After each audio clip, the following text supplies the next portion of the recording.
Es la Gran Depresión. Te levantaste rico y te acostaste en la ruina. Sin guerra, sin aviso previo. Solo un colapso aterrador que borró $200.000 millones y lanzó a Estados Unidos a una década de hambre y polvo. Entonces, ¿qué demonios pasó? Retrocedamos a la fiesta justo antes del desastre. Imagina que abres los ojos en 1922. La guerra ha terminado.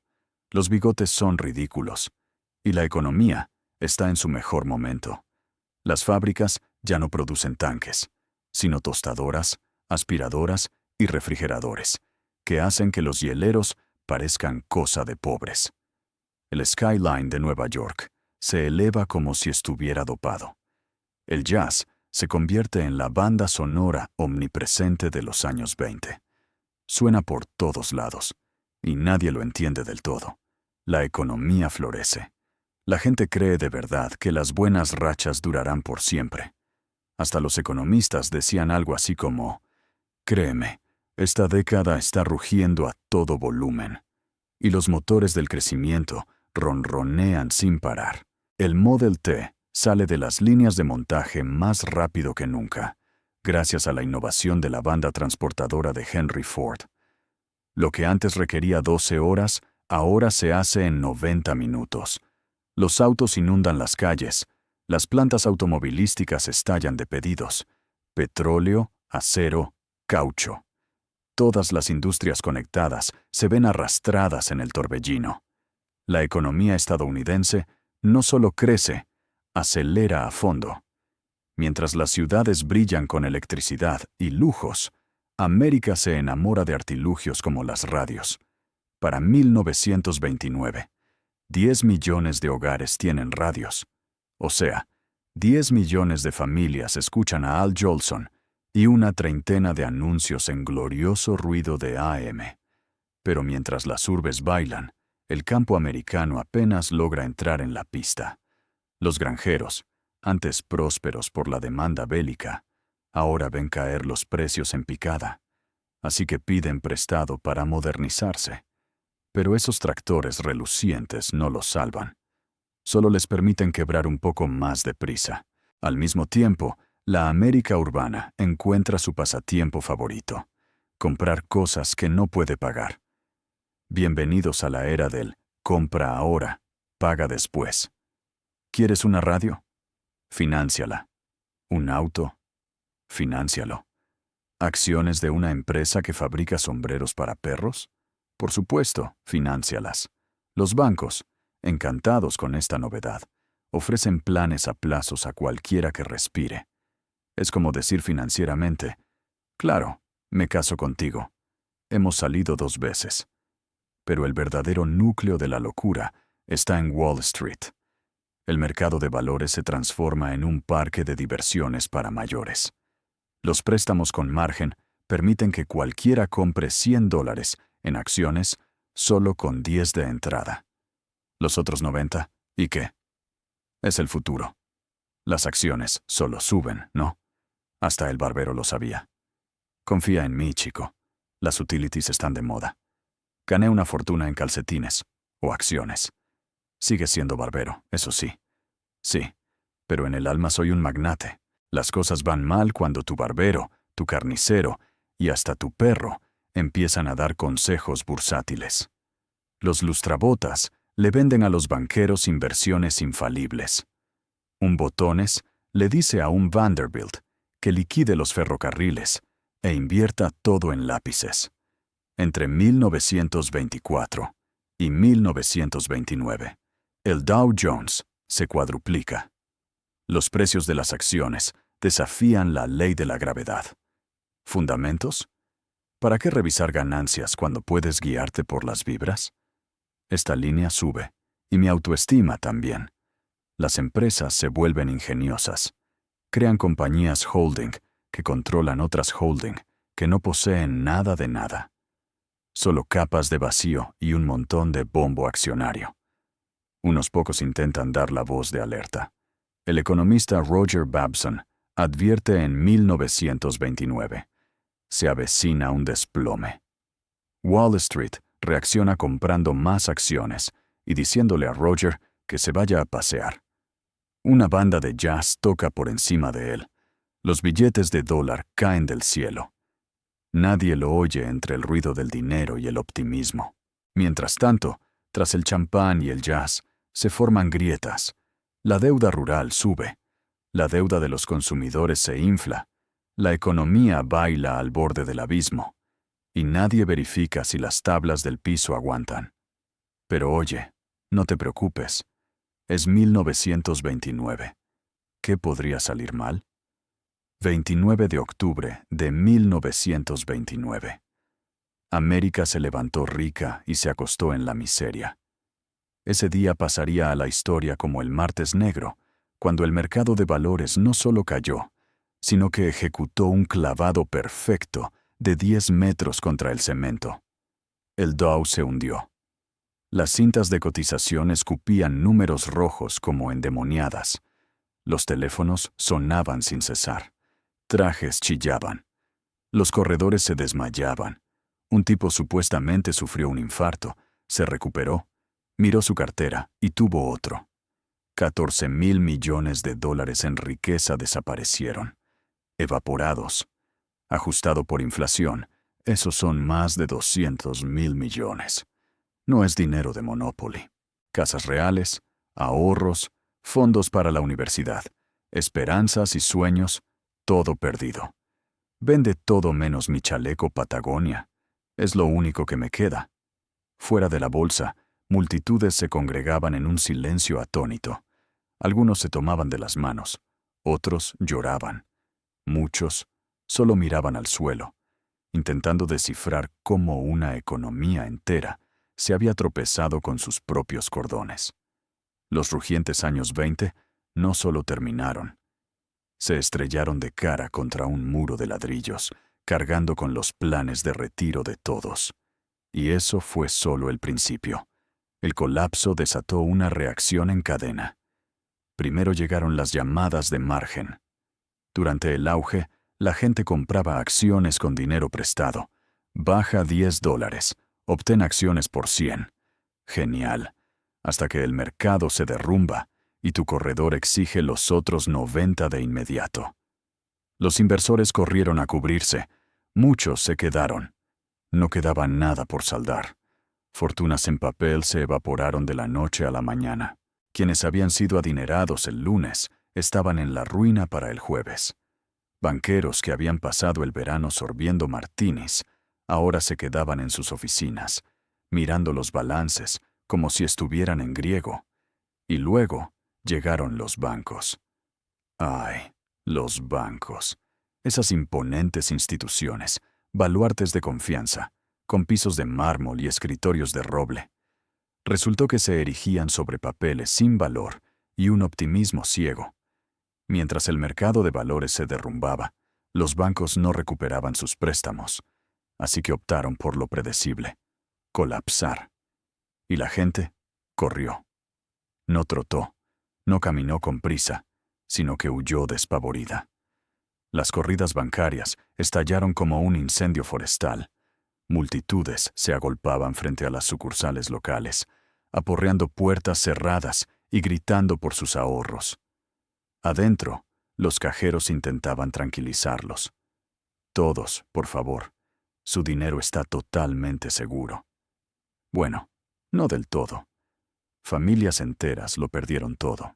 Los bonos del abuelo, inútiles. Los ahorros de la tía Margaret, desaparecidos. El alcancía de Timmy, el pequeño, seguía llena, pero solo porque nadie se atrevió a decirle que ahora era el más rico de la casa. El desastre no se limitó a las costas de América. Los bancos estadounidenses, en pánico, exigieron el pago de préstamos en el extranjero. Las economías europeas, ya remendadas con cinta adhesiva tras la Primera Guerra Mundial, fueron metidas en una licuadora. La frágil recuperación de Alemania se vino abajo. Gran Bretaña tambaleó. El comercio global, esa gran arteria de la prosperidad, se ahogó y cayó a la mitad en solo 3 años. A la mitad. Sin embargo, en medio del pánico surgió la negación. Periódicos publicaban titulares optimistas. El mercado se ajusta mientras los inversores recogen ganancias. Justo debajo, una foto de un hombre empeñando su anillo de bodas por un pan. Políticos juraban que lo peor había pasado. Banqueros con chalecos de seda sonreían con nerviosismo frente a micrófonos, soltando la versión financiera de «Estamos perfectamente bien. Nada está ardiendo». El presidente Herbert Hoover salía en transmisiones de radio, sereno como siempre, asegurando al pueblo estadounidense que la economía es fundamentalmente sólida. Mientras tanto, millones se sentaban ante mesas vacías y se preguntaban qué parte de esa frase iba a ayudarlos. Aún así, el sistema no se detuvo. Solo avanzó tambaleante, roto, desorientado, fingiendo. El colapso no fue el fondo. Fue solo el inicio, y lo que acechaba más abajo. Ahí es donde todo se oscurece. Para 1931, la música había cesado por completo. Las luces se apagaron, la fiesta terminó, y lo que vino después no fue silencio. Fue el ruido de fábricas deteniéndose en seco, de padres murmurando disculpas que jamás imaginaron tener que pronunciar, de América exhalando de golpe y dándose cuenta de que no le quedaba nada que inhalar. El desempleo se disparó al 25%. 1 de cada 4 estadounidenses que quería trabajar no podía. Los empleos se desvanecieron como humo. Detroit, joya de la industria, vio cómo sus plantas automotrices cerraban una tras otra. La producción se hundió un 75%. Las grandes máquinas dejaron de girar. Las luces se atenuaron, y los hombres que antes armaban el sueño americano se quedaban afuera de las puertas de las fábricas, esperando. ¿Por qué? No lo sabían. Las ciudades se hundían bajo el peso de la necesidad. Colas de pan, interminables y silenciosas, serpenteaban por los centros urbanos. Madres formaban fila al amanecer por un tazón de sopa aguada. Niños observaban, demasiado pequeños para comprender por qué el desayuno era un lujo. Maestros contaban de alumnos desmayándose en clase, no de aburrimiento, sino de hambre. No habían comido en días. América no pasaba hambre en sentido figurado. Pasaba hambre, de verdad. La desesperación se colaba en cada rincón. Los bancos habían quebrado. Los ahorros se esfumaron. La dignidad se desgastaba. La tasa de suicidios se disparó. Los periódicos dejaron de publicar obituarios. No daban abasto. Detrás de cada estadística había un nombre. Detrás de cada nombre, alguien que una vez creyó que este país los cuidaría. Las tasas de matrimonio se desplomaron. Las de natalidad bajaron. El futuro se convirtió en algo que la gente evitaba mencionar. ¿Quién podía soñar con bodas y hijos cuando no garantizaban ni la cena? Y justo cuando parecía que no podía empeorar, el cielo se tiñó de negro. En las grandes planicies, años de agricultura agresiva habían despojado la tierra. Cuando paró la lluvia, el suelo se agrietó. Entonces soplaron los vientos. Tormentas de polvo barrieron el corazón del país, imponentes, asfixiantes, bíblicas. Las llamaban nevadas negras. Y no solo cubrían el suelo, eclipseaban el sol. Los cultivos quedaron sepultados, el ganado asfixiado, las casas invadidas por el polvo. Familias tosían toda la noche y despertaban cubiertas por la tierra que antes las alimentaba. Oklahoma, Kansas, Texas. Millones huyeron. Empacaron lo poco que tenían en autos destartalados y se dirigieron al oeste, persiguiendo chismes de trabajos y tierras que aún no se habían convertido en arena. California o nada, decían los carteles. Pero para muchos, solo fue nada. En Washington, el presidente Hoover intentó mantener el control. Promovió el voluntariado, lanzó programas de ayuda modestos. Incluso inició la construcción de la presa Hoover, una maravilla de la ingeniería, pero no podía alimentar a los hambrientos en Chicago ni dar refugio a familias en St. Louis. Rechazó la ayuda federal a gran escala, la tildó de peligrosa de poco americana, pero para entonces la gente ya no lo escuchaba.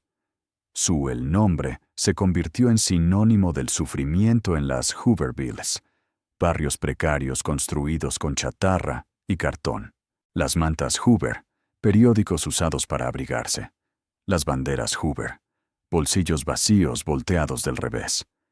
Su herencia no se limitaba al hormigón y la ingeniería. Era frío, hambre y polvo. Y entonces algo se quebró. Verano de 1932. Miles de veteranos de la Primera Guerra Mundial, desesperados y olvidados, marcharon hacia Washington. Les habían prometido bonos por su servicio, pero para dentro de décadas.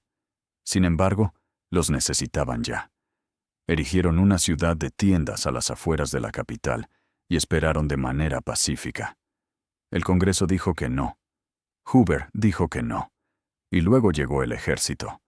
Luché por este país. Yo también. Se disparó gas lacrimógeno. Se incendiaron los campamentos. Las familias huyeron entre el humo. El gobierno había dirigido sus armas contra sus propios héroes. Y por primera vez, los estadounidenses observaron con incredulidad no solo lo que ocurría, sino en quienes se habían convertido. El radicalismo se extendió. Mítines socialistas, reclutamiento comunista, no por fe en la teoría, sino porque el capitalismo les había dejado solo hambre. El crimen aumentó. Ladrones de bancos como Dillinger y Bonnie y Clyde no eran vistos como villanos, sino como héroes populares. Personas que contraatacaban a las instituciones que habían traicionado a todos los demás. Estados Unidos no estaba solo quebrado, estaba destrozado. Aún así, algo resistió. No la fe, no el optimismo, sino la resistencia. La gente no se rindió. Migraron. Formaron filas. Sostuvieron a sus familias. Sobrevivieron. No porque estuvieran seguros de que las cosas mejorarían, sino porque no tenían otra opción. Pero la pregunta persistía. En un país que prometía crecimiento infinito, ¿qué quedaba cuando el crecimiento se detenía? ¿Y quién, si alguien, podría guiarlos fuera de los escombros?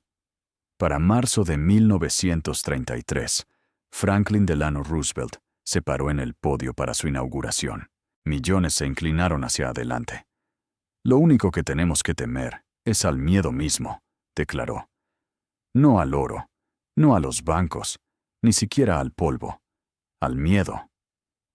Fue más que un discurso. Fue el primer suspiro profundo que el país daba en años.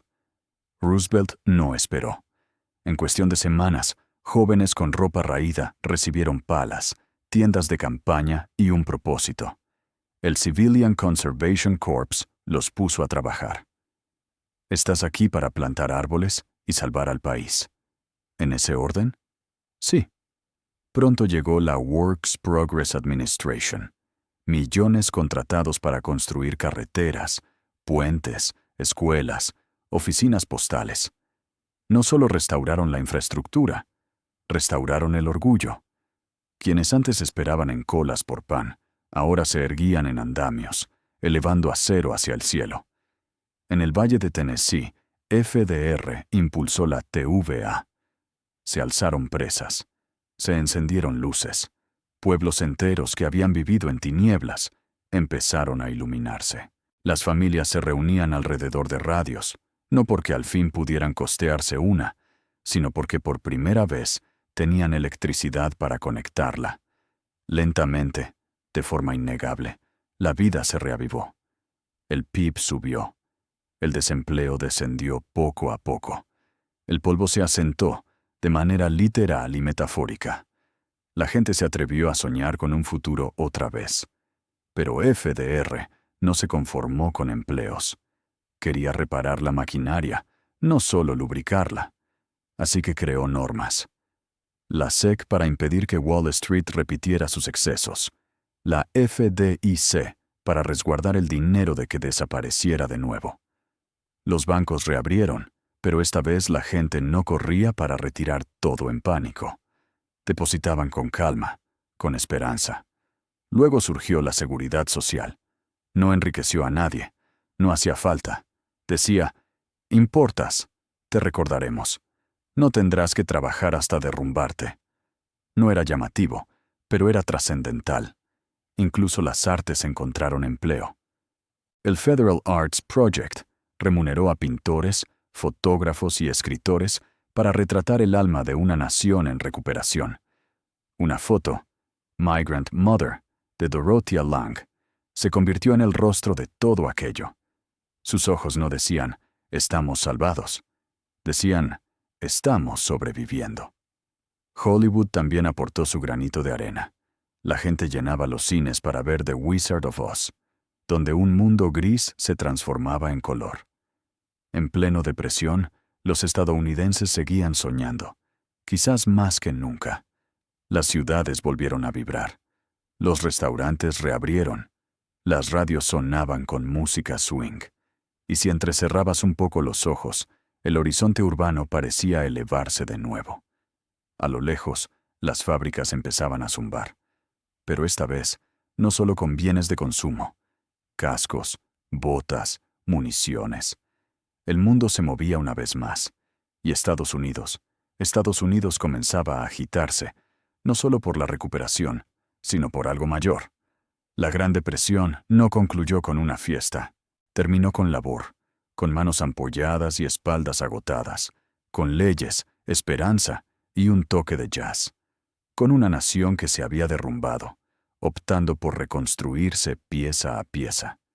Pero mientras Estados Unidos se ponía de pie, no se daba cuenta de que algo más ya asomaba en el horizonte, algo más sombrío, estruendoso, global, y esta vez el mundo entero lo sentiría.